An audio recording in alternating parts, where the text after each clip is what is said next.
Oh man, this little guy. Huh?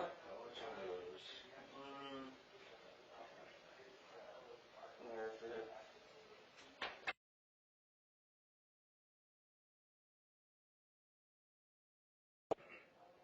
Testing. 1, 2.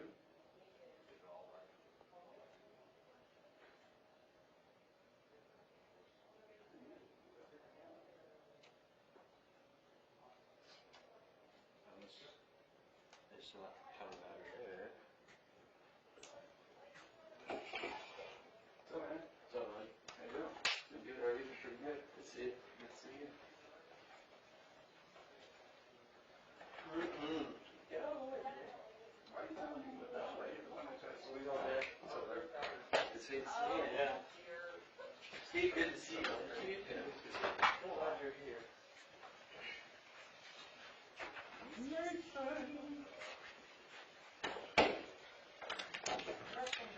Yes, ma'am. First, we'll do the front row. It's like church, man. It's the front row. Perfect. Try to have some courage. Hi, I'm Lindsey. Nice to meet you. Lindsey, nice to meet you. So that's Steve, Okay. the guy we were talking about. Probably not going to remember your name. Doing the project with all the resources. He's the guy. Awesome. So we need to connect with all kinds of resources for anything.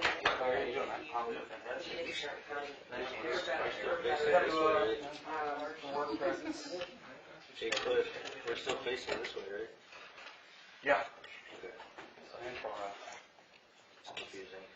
We're facing that way, so why would we face that way? Because everyone's over there. Everyone's So any sitting in the back. back. To the veterans and the families, to warriors, I mean, everything that you possibly can do. You know you want sprinkles. No, I'm not sprinkling I that. mean, I don't know what kind of Well, resources you're looking for to set up, but I would have anything that would fit in that. yeah, I make sure that it's a veteran-based organization. Okay. To set up something like that. Well, right now I'm trying to compile dedicated veteran service organizations, I don't know. but there are also organizations like I don't need it. Red Cross who have subcomponents to help veterans and taking into account as well. So there's a lot to compile, a lot of different places. I'm just hoping that I can capture them all. Yeah, I can help you do that, so. And ideally we're going to have an analog, which will be updated to some degree, but also a web-based format to where these VSOs can update their information. New VSOs can list with us. So let me know how I can help, and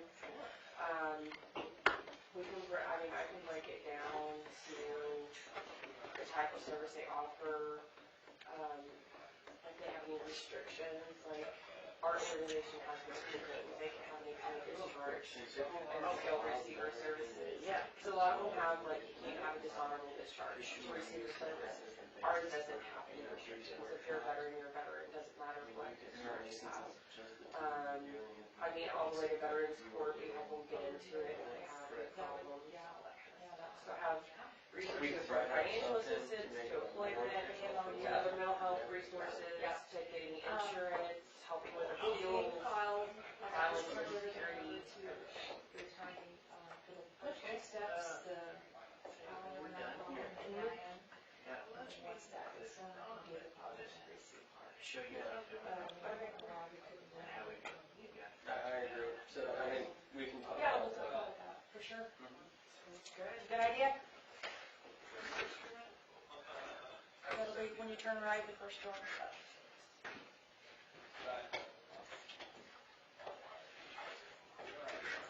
I'm gonna have to figure out not house, so I'll be fine. You can sit anywhere you want. Yeah. So. This isn't gonna be formal, it's gonna be conversation, very much of a conversation. Even better. That's something we're more accustomed to it. Yeah, I figured that would be best. It occurred to me when I earned my ring that day, I didn't pay for it, Yeah. so I didn't do that. You're good. You don't need to worry about stuff like that. I was like, oh my gosh, I didn't even pay for It's it. because you cranked out such good push-ups. Well, they weren't that good. Oh, simmer down.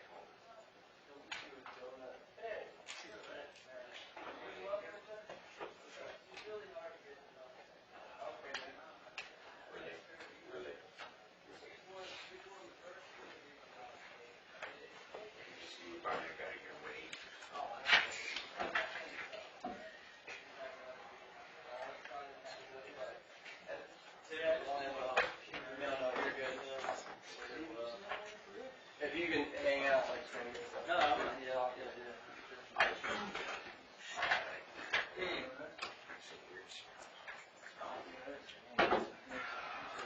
Okay.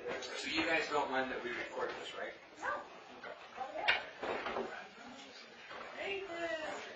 You see him all there. That's my shit. Okay. I'll let you have it. So we have the backdrop for you up there, the left turn. Probably gonna be very relaxed with this. I'm not probably, you are. Right? Yes. You got some hot cereal, pen, Everybody mute your phone, like a guy to Obamacare. just so we don't have to worry about that. I might need an emergency call, so I put it in the case. Anybody need a pen? There's several in Yeah, here. I thought like, make sure that,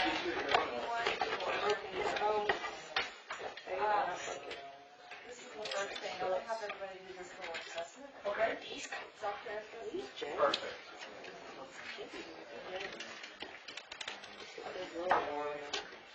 Back in the day. Any pens? This first thing. There are several in this. Oh, yeah, check your drawers, they're making pens in there. There's I got no pens in my drawer. Anybody need a pen? Some works over there, it's all fun and games. Where'd those come from? Drawers. There's two here. If anybody needs one. Nobody wants this stupid pen. Oh, you don't want that. You're welcome. That's good.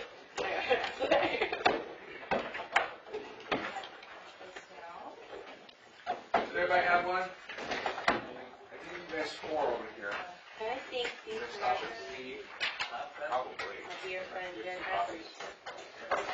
Who's not paying attention to anybody? I know. Do I have 2 copies? Yes. Jen is going to Israel. Always one guy. That way, I can give you the extra one. Now you can. I handed that to you. Is that right? These are cute. Might have to borrow them because she thinks they're bad.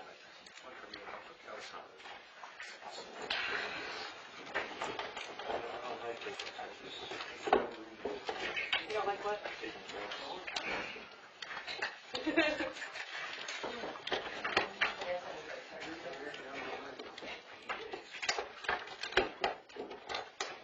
Ear hole. Ear hole. All right. Okay, guys, the first thing that he passed out, the self-care assessment, we're gonna do that, but then we won't talk about it for a while, so, you know, that, we can fill that out kind of as we go through the day. We won't talk about it close to the end, but we're gonna try to have that filled out. So, I'm Tempa Cheryl, and I'm a licensed professional counselor and the spouse of a veteran and with PTSD. And so our journey when my husband came home is what called me into helping veterans and families. And this is Lindsay. She is my partner and coworker and my right-hand person. And couldn't live without her. Lindsay, I'll let you tell about yourself. Well, my name is Lindsey August. Marine Corps veteran, combat veteran, 2 tours Iraq. First tour, radio operator, that's what I did. Second tour, actually trained with 18th Battalion out of went up to Chesapeake, Virginia, to go with Blackwater for a month and a half, and I did personal security detail.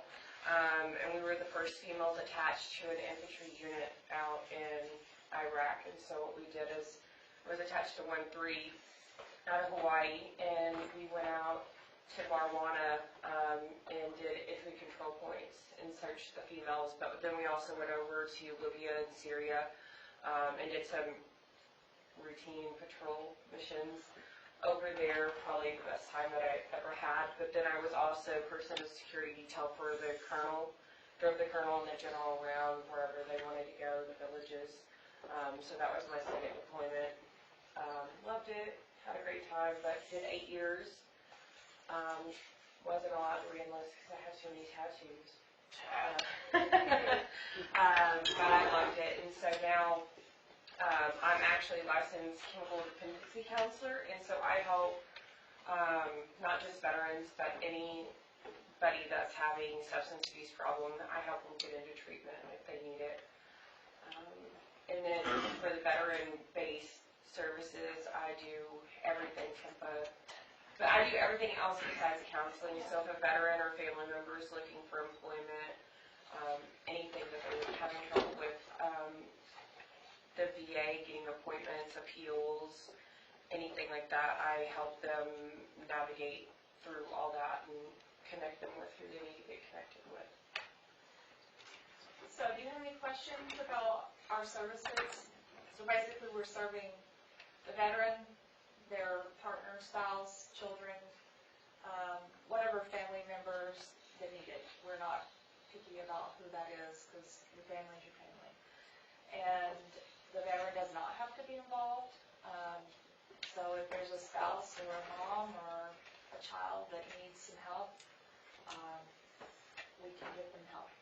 And it's grant funded, so we apply for all sorts of grants and foundation money, kind of similar to what you do here, to cover the costs, so it's at no cost to the veteran or the family. And it doesn't matter what type of, like I was telling you before, it doesn't matter what type of discharge that the veteran has to receive our services. We don't care about discharge status, whereas some organizations, they can't have a dishonorable. We still serve every veteran. We don't turn them away. It doesn't matter what era veteran either. We see Vietnam veterans, and it doesn't have to, they don't have to have or be looking for PTSD counseling. They could be having marital problems, any kind of counseling that they're looking for just to better themselves. It doesn't have to be military related. We help them with that as well. It's life. So, if you have any questions throughout the day, the morning, feel free to ask us.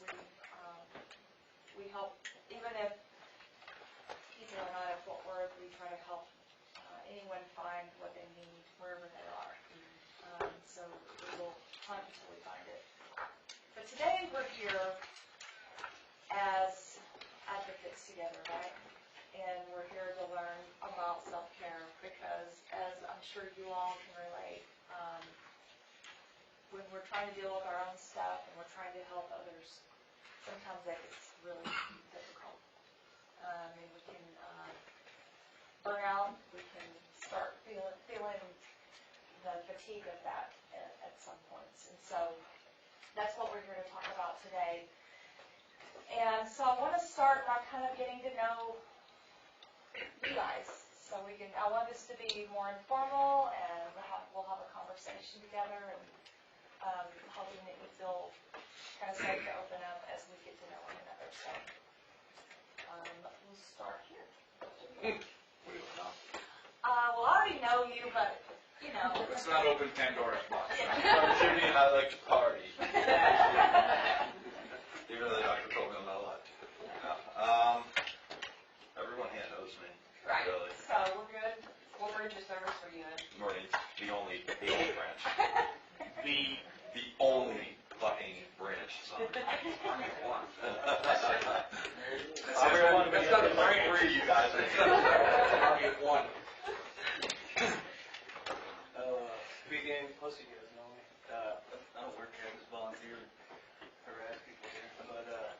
In 10 years in Marines, I got introduced to the ACC, 22 kills with a buddy of mine, Jacob Schmick. Watched him get blown up in Iraq. And, came back. I was a little, kind of like how we are when we all come back, get a little jacked up. Found this, freaking, this is my outlet. And doing what I do through this, helping guys and meeting dudes like this. And unfortunately, I meet the general. That's it, man. I work full time, do commercial diving offshore. Oh, wow. That's Got a awesome. wife and kids, all that stuff. All right, tell me your first name again. Steven? Steven. Yeah, I do have to. And you really love I think you know a lot of good names. Nice to meet you, Steven. So Russ is in the Army for 7 years, and I don't know everybody here. So. Army for 7? Yeah. Awesome. Good to meet you, Rusty. I'm Richard Stevens, United States Marines for a little over 6 years. I was a reservist. Was activated for the invasion, but my powers of be saw it fit that myself and a few other individuals needed to go to MCT before deploying, but those of us who have deployed know that MCT is essentially useless. And so I didn't end up getting to go for that. I did go to Iraq, however, a couple years later. I was attached to the 3rd Battalion, 1st Marines as a machine gunner in a small craft company before that was turned over to the Navy, and was there unfortunately during the infamous Hadith incident. I wasn't on site, but I was there when that took place. Did a deployment to Australia a couple years after that, extended into my IRR time to do it. Got out, worked offshore internationally in 5 different countries in Africa and India. I also worked in Greece for about 4 months, no complaints there. And then got tired of that lifestyle, so I went to school, moved back up to Dallas, got with my now wife, who had done it before. We have 2 little boys. And was working in telecom and healthcare IT, and before I landed this job, I'm very happy to have it and happy to use the skills that I learned to help other veterans. Awesome. That's great. Thank you, Steven. I have a quick question. So you're a small craft company? Right. We're at Jacksonville? Yeah. Do you know Gunny Treat? No, I didn't. He might have been on the officer rotation.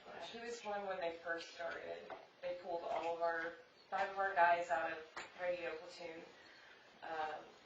And Gunny Treat went over to small craft, and a couple of the guys, Jason Mack, I don't know if you know him, That sounds familiar. went over and they were in Haditha, so just kind Right, of. that, Yeah. you were out of the damn too, no doubt. Damn. Alright, I'm Matt, Marine Corps security contractor. I was a lobbyist after that and in school full time working here now. Hi, Cliff? My name's Cliff. I think everybody here knows me. Served 6 years in the early to mid 90s, and my Marine Corps experience did not suck as I got to live in $1 million houses and foreign countries and all of that. So, having got out in 98, I got married to my wife I met in Brazil. And we've been married for almost 17 years now, 2 boys. Went to SMU, got my degree that I've never used, so hooray for college. And great big school loans. Yeah, I actually figured it out one day. I will actually, if I pay it all up on time, I will pay my last loan about 6 months before my oldest son starts college. So Wow. that is awesome. And then having started 4 businesses and 3 nonprofits, and getting to work here every day is it's just, as we mentioned earlier, the Marine Corps, I miss it every day, but I don't miss a day of it, and this is the I miss it every day part. So, it's great being here. Thanks for having us. I'm Nick. I was in the Army for 3 years. Just blessed to be here. So I got 2 kids. So Boy, 7 and girl? 3. 1 boy, 1 girl. Awesome. I'm glad you're here, Nick. Thank Good to meet you. That's all I got. Well, I'm AD. I was in the Marine Corps for 4 HCC pretty much since it started. So I pretty much have held every job at one point or another. And that's it. Hey, Andy. I'm Rachel Wilson. I served in the Marine Corps in the late 90s. Got out of the medical discharge, so things changed, and I didn't do much with the military for 14 years, but ran the marathons, the Marine Corps Marathon in honor of fallen soldier Marine, and I was about to connect with it. I stayed until I got divorced, a major illness, a major injury, all kinds of things at one time, so I had that whole burnout thing happen. Yeah. And last year, I found out about 22 kill in HCC, and it changed my life. So I graduated the 22 Fellows program, and pretty involved now with helping veterans and working on developing the program with forces to help veterans. So That's awesome. My name's Nathan. I spent 4 years in the Army. Work at a defense contractor full-time. Go to school full-time for sociology. Trying to become a career counselor. Yay. Kind of like everybody, had the ups and downs through life. Kind of experienced them off and on. Found out about HCC 22 kill at the beginning of this year, and hit the ground running. It's always good, quick as I could. I applied for my master's in counseling, so hopefully I'll be starting that this spring. Yay, where'd you apply? UNT. Oh, great program. Good program. Yeah. Good for you. We need more veteran counselors, guys. When you graduate, call me. Okay. It'll be a few years. Seriously. Well, I was a teacher for 18 years, and when I married my husband, he was a Marine. Married in the stress blues, and so in the 90s, he was Marine Corps Reserves. Was called up to Desert Storm, but didn't go. And then he got out. He stayed in a few years, and then he got out. He became a police officer, and we had kids, and life. And then after 9/11, he wanted to go back in, but he was already almost 40. The Marine Corps didn't want him. He was too old. So he went back into Army Reserves, into a tactical PSYOP unit, and that's where he was deployed in 2008. So, and then, after his deployment, he ended up being medically discharged for PTSD, and that's when the real journey really started. So I, through that process, gave up teaching and said I'm going back to school to help veterans and families, and we had no money. He lost his police career due to PTSD, and we've just kind of rebuilt, but it's the best thing I ever did. It's the most rewarding thing I've ever done, and I wouldn't trade it for anything. So every week, basically, I'm seeing 25 to 30 clients, 35, and veterans, spouses, some kids, but mostly veterans and spouses, and trying to help them stay the course. So that's what we do. We love it. But in the process of doing that, it can get very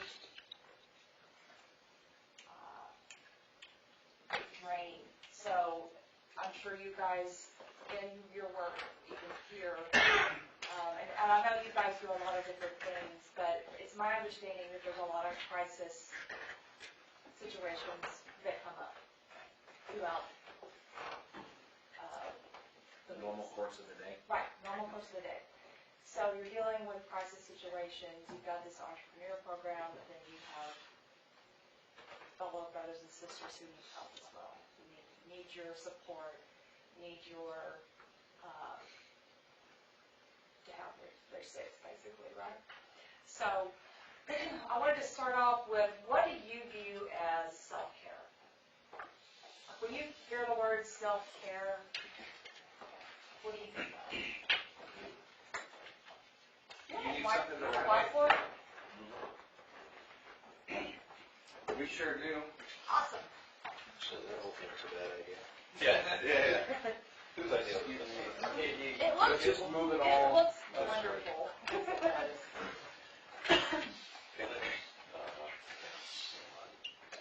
You can. Hold on, Denny. Bring it. Bring your in this way. Yeah, for next. Just keep bringing it. Oh, we're trying to keep No. Doesn't it collapse? It does collapse. Man.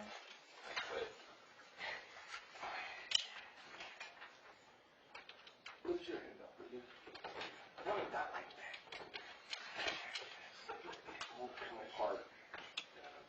Here, Just move it to the bring back. it down. You just like, That's what happens when you get marines involved. you should be, I mean, this is what I'm gonna ask you. See, right? Just move see, it. no. This is why the Marines are doing it, because the Army's is sitting on their ass, waiting for the Marines to do it. That's good. That's good. There we go. Good. I like that. Perfect. That's actually better like that. It's cover I all like the it. Yeah, this is- Cover all the United States flag, all that shit on I it. know, I was just thinking, that's why I signed, actually. Can you move the flag back over? Does it matter? We're sitting in a class. Oh, obviously it doesn't matter. That's right. The 22 flag is more important than the United States It's flag. not above the United States flag, so. In front of. I can see it from I back can here. see it, so let's carry on. We'll forgive, just for the next hour and a half. Okay, this is causing me great stress. So what comes to your mind? Good or bad? I don't care. Just, you don't have to say the right answer. It's not a right answer. Like, What was the question? good, bad, or ugly? What comes to your mind when you think of self-care? And that's anything from physical to mental, Yes. anything you can do to prevent maintenance, better I yourself. spell right. Physical, mental, Spiritual, probably most important. okay? Awesome.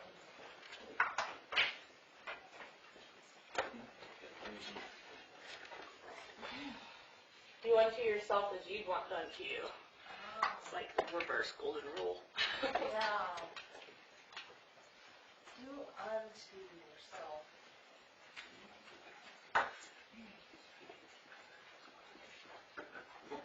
As you would, what was the last one? You could want done unto you. I made it up. I know that's what I was saying. Hey, I like that. I think that's awesome. The personal golden rule. Personal golden rule. Yeah. Treat yourself the way you would want your friends to treat you. And I talk to my clients a lot about being your own best friend. Well, you set the tone on how you allow people to treat you. That's right. By treating the way you treat yourself. We give people permission by the way we treat ourselves, right? Okay, those are awesome. Anything else to add? This covers like a lot right here, and then this is just the manifestation of this, right? Okay. So does anyone in here think self-care is kind of weak? Yeah, kinda, I guess. Okay, thank you for being honest. Because that's my experience with, you know, the whole military culture is you push through it. Mission comes first. It doesn't matter how bad you hurt. You keep on going, right? Suck it up. Motion and water. Yep. Take a knee for yourself, boy. That's right. I made 100. I already changed my socks. Suck it up. Are you Hurt hurt? on exactly. So, I'm gonna try to add this over here. These are the positive, and over here, you know, there's gonna be some suck it up, weak, don't be weak, you know, okay? So I get that, and we are on a different mission now, right, than you were then. It's a little bit different, but we can still apply the same concepts. So I'm going to switch gears a little bit. So what does it mean to be combat effective? Sucking it up. But what do you need to be effective? Proper training, proper tools, proper equipment.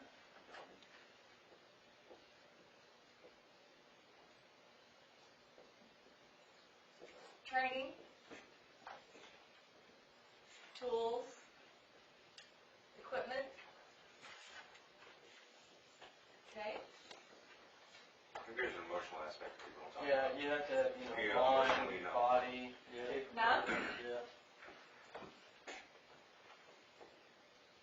And then you kind of stay emotionally numb. Long time after, right? Did someone else say something? Yeah, I mean, like physically, you still have to be able to pull the trigger to see what your target is and Physically capable. capable. Okay? What if you're not 100% pure in here? Suck it up. What if you're at the point where you could be a danger to your team? Are there times when you've seen people go out that shouldn't have? Yes. Every time. And sometimes really bad things happen when that occurs, right? That is where I'm going with self-care. How are you going to be there for your team, others, fellow veterans, if you cannot be physically, emotionally capable in the right place and have all of basically all of your shit together, right? Do you have any comments about that? I would love to hear your comments. I'm here to hear from you. not The just to team hear still from you. needs to entail your family now because, Okay. the mission has changed the scope in which you're operating. Okay. So family is very important to that Okay, mission. so who is the team? Let's define that. Okay, your family? These don't have to be in any certain order. Co-workers. Okay? Or friends, the family you choose, so Right. family and friends And being friends, the same. right? Family, brothers, sisters, all of those. Family and friends includes partners, children, and then who's in your circle? Co-workers, and then would you include the people you're trying to help in that category, or do we want to call? Okay? Shouldn't. I don't think. There's a difference between your peers and your... Good point. That's a boundary, right? So these are all, we have different boundaries for all of these. So what do you want to call the people you're trying to help? You call them your patients. In the business world, we call them clients. Clients. Yeah, That's a good broad term. That's what we call them. Clients. So we'll say clients. I don't like to say patients because I don't like the stigma of being sick, because our goal is to be well. So this is who the team is, right? Because in a way, you're still a team member with your client, with the people that you're trying to help on some level. And we have to have boundaries with all of these. And I'm really glad that you brought that up. I didn't even put boundaries in this, but it's huge. So how hard is it to maintain your boundaries at times? Depends on how you're perceiving the individual. If you see them as your brother, like you do in the military community, then you automatically bump them up as family, which sometimes takes precedent over the people that you consider choosing to be family. It's a tough call sometimes, isn't it? Hard to keep that line of separation It when really that is. happens. It is. So can anyone describe maybe a situation you've been in with that before? You don't have to name names, but.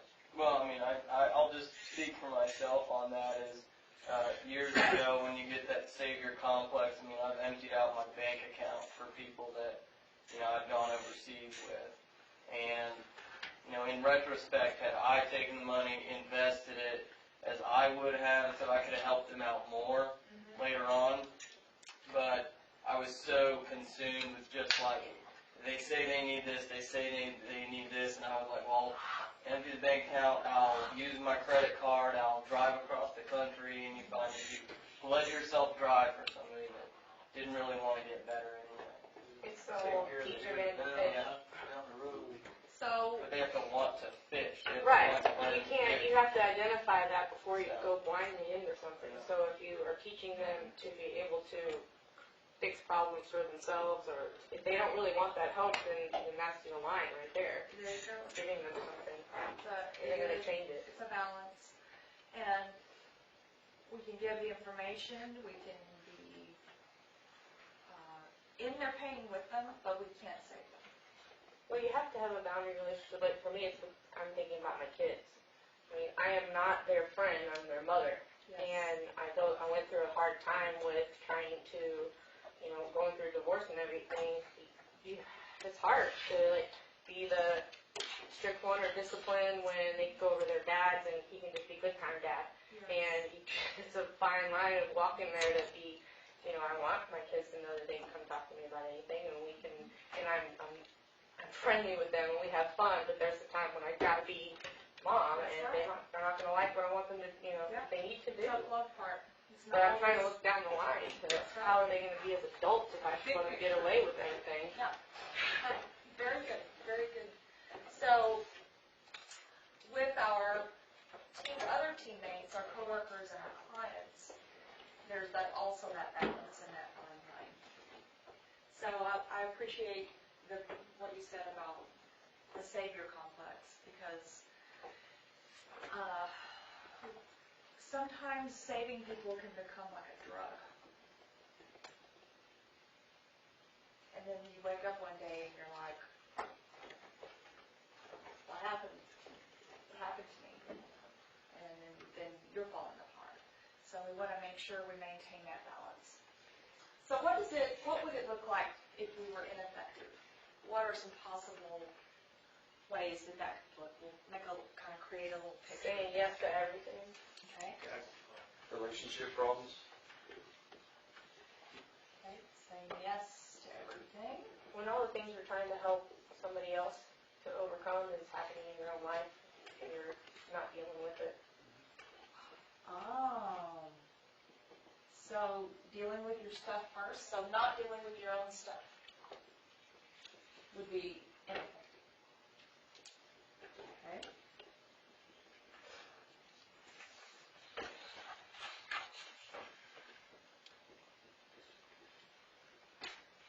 What else would ineffective look like?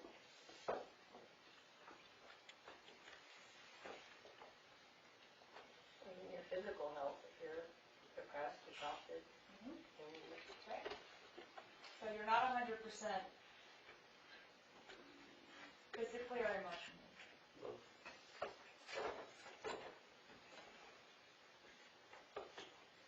I don't know that you have to be physically 100%, because that's just not going to happen. Neither one is gonna happen. Yeah, Okay. really. You can't be 100%, but you got to find your balance. And where What is is your acceptable healthy range? 30%. It's going to be different for everybody, I right? function off 30% Okay. with both of those, and Okay. All right, everybody has a different range. It makes me think of that, like, I'm a little teapot song, because if you're always pouring out and you're not filling back up again, you're going to go empty and run dry. That's right. Your cup has to be. You got to find ways to refill your cup. There you go. So some people, Jimmy, that can operate on 20%. Okay. What about the rest of you? Well, I think it multiplies. I mean, if you're a 90%, your output to others will be so much greater than if you were operating at a lower percentage. So it's not that, like, I can't run off that. Like, Jimmy, I think, runs great off 30, but imagine what he'd be doing at 50%. Yeah. So it's not that you can't do 30%, but what we want to see is that operating better at a higher percentage. stop being so fucking needy. It's your fault. He's at 30%. Well, I'm not getting I'm off, an man. individual. I totally get that. And I'm one of those people that can operate on a very low percentage. I could do it. Should I? Probably not. Not for long anymore. Not for long. Not a sustained amount of time. Any other comments about what's ineffective? That covers it. I think narcissistic behavior is ineffective because if they're in it for how they think it's going to reflect on them and their intentions are completely off and they are gonna, I mean, it's gonna fall apart that way too. So So, what is your true intention? authenticity? Are we authentic with what we're doing and our reasons for doing it? Run into that a lot. Especially when why are we trying to save the world? That's a good question to ask yourself, and when you work on your own stuff, you can answer it. If you're not, you can't. Right? Okay. Any other comments on that? And then I had up here, know your limitations, which that kind of goes to what you said, I can operate 30%, but what are your limitations? What do you mean? So when do you know it's time to stop? When I'm at like 10%. And I fucking hate everything. He has a meter. When he starts having seizures, it's time. Yeah. Then he's gonna blow, right? Right. But then I go right back up. That after I blow, they've seen it. After I have my meltdown, like, I feel better, it's all over. I'm good now. I just need a meltdown. Everyone else feels bad, but you feel Yeah, good. fuck everybody. Should you call that accountability? Self-care. Yeah. You have to have somebody that you can maybe be accountable to help maintain too. Yes, But that goes more with authentic. exactly. And that's funny, my husband says the same thing. He'll let it build up and he blows. And then he talks about how good he feels. I said, well, I'm glad you feel really well about your will. How does everybody else feel about you that Yeah. puts the blow? Exactly. The thing that I found with myself is that I'll let it build up and build up and build up, and then I just never let it blow. That turns into like heart attacks. Yeah. That turns into high cholesterol, diabetes, high blood pressure. It can turn into, That's why I have to take all those medications. Right.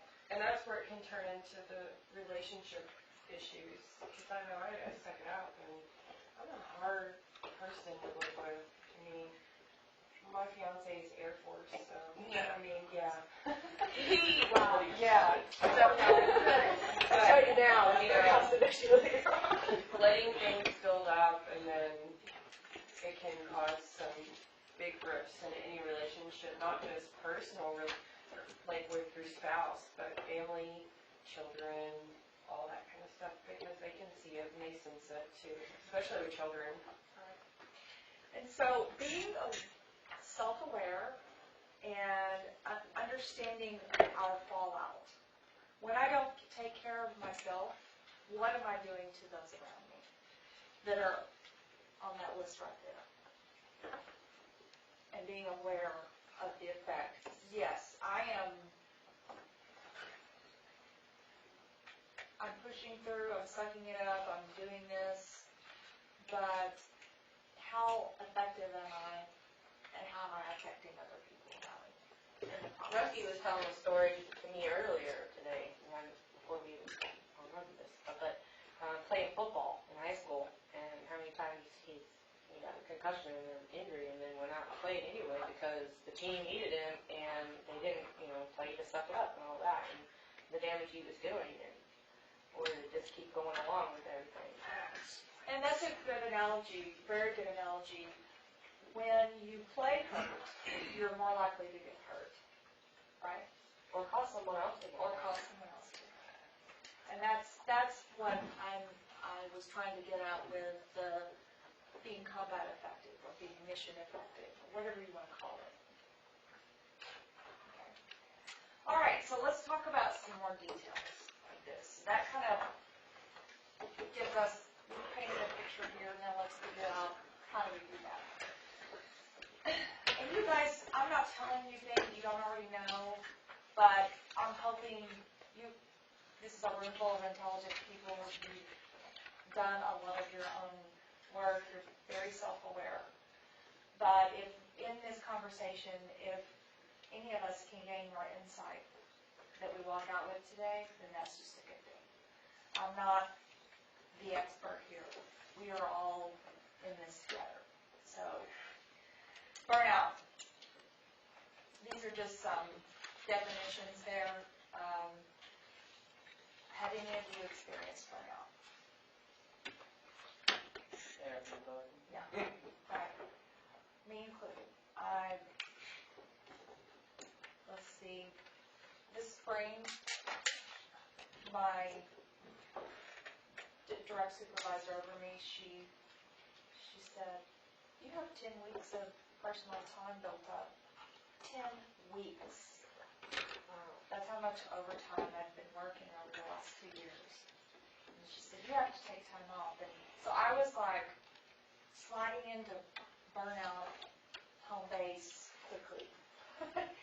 But I just kept on, kept on. I can't stop. And when you're doing something you feel passionate about and that personal drive, that's what keeps you going. And I know you guys can relate to that. Yeah.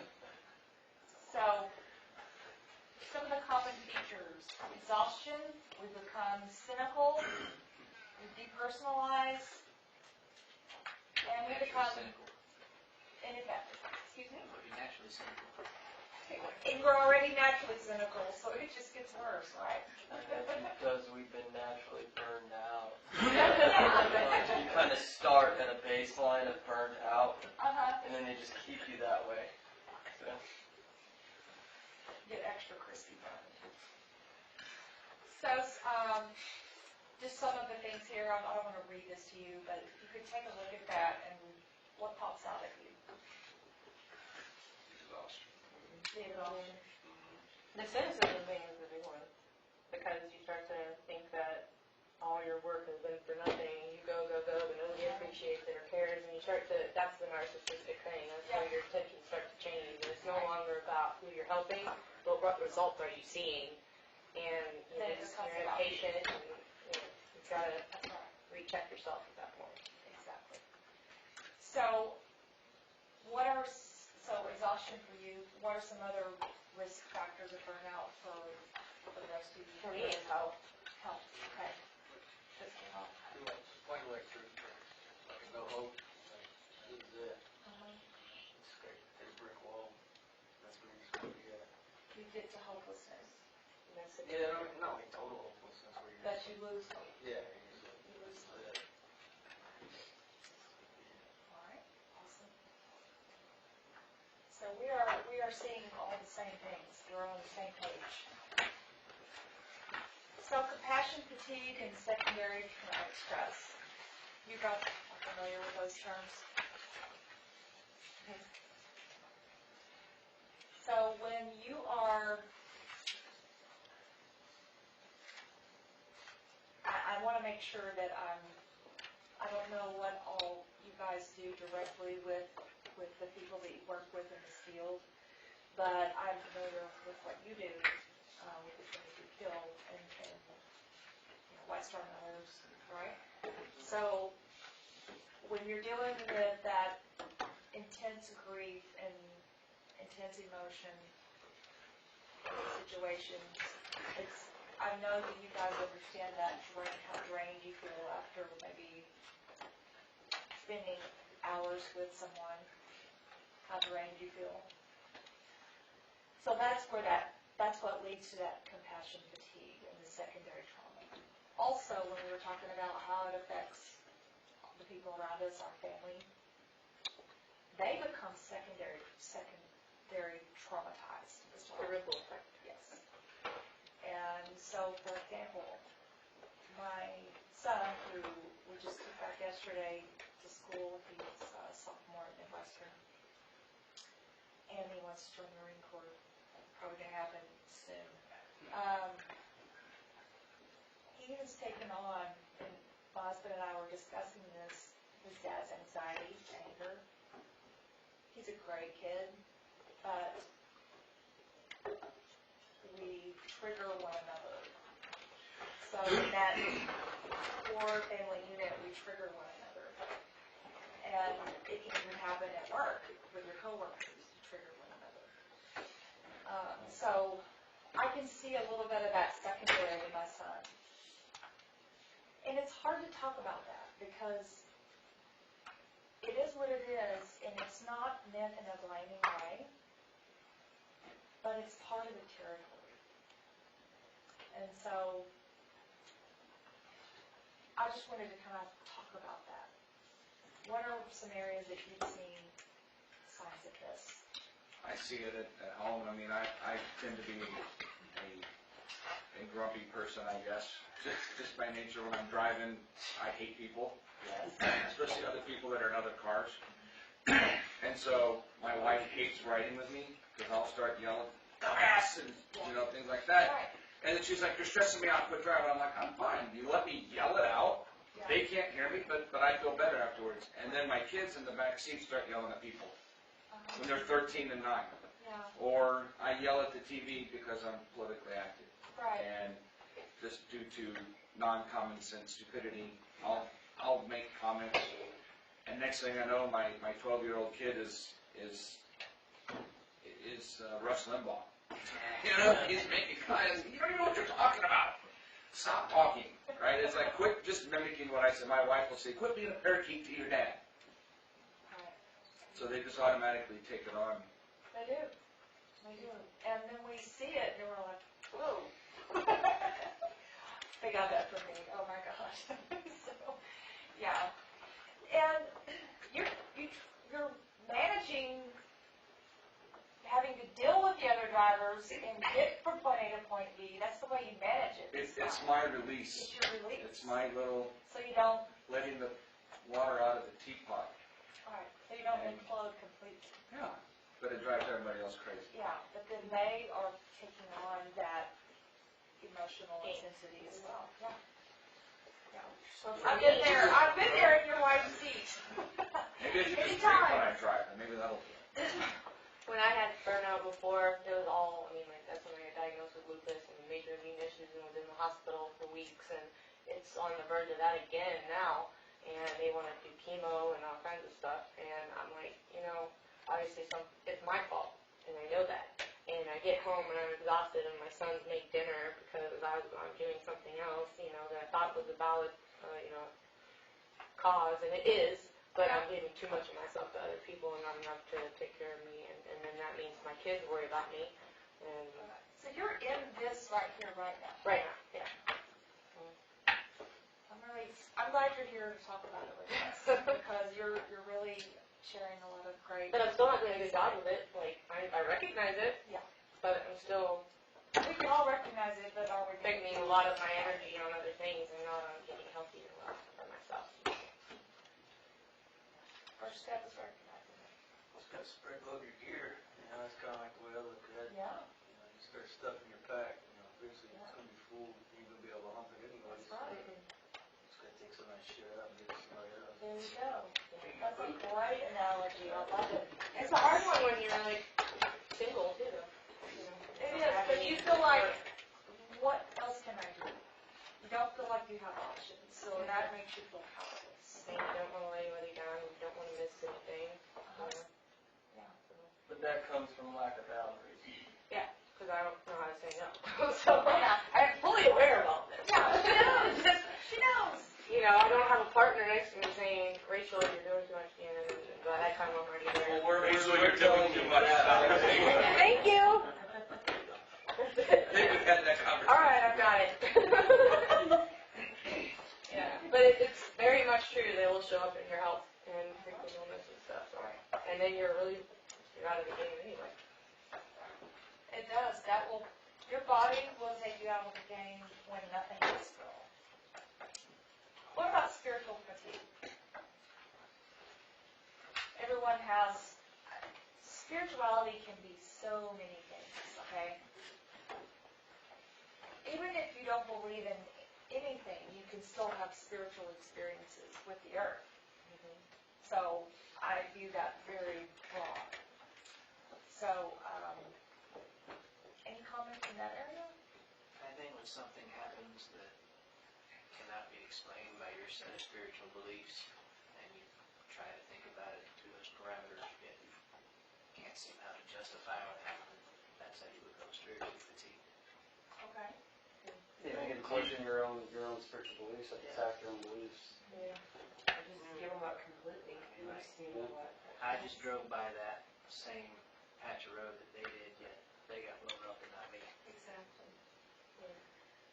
And there's nothing that can make sense of that. And so it's kind of a bruising of your spirituality, isn't it? Kennedy, yes. Have you heard the term moral injury? Yeah. Okay. Survivor's guilt. And survivor's guilt.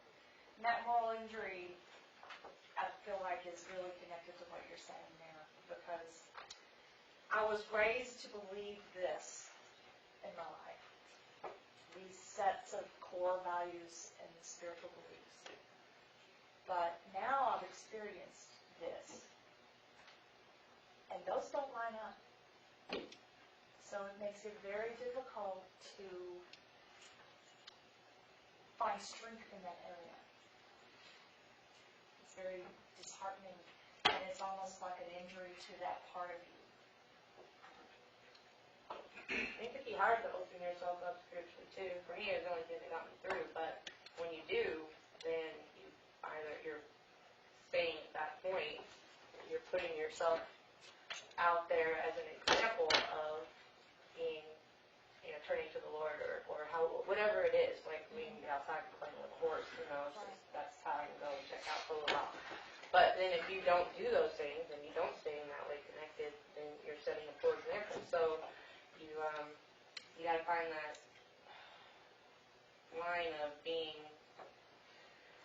I don't know the right way to put it.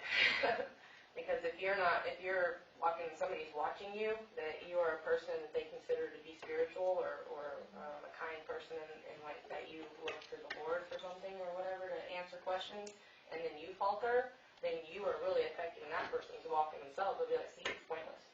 And so, and that's a big responsibility to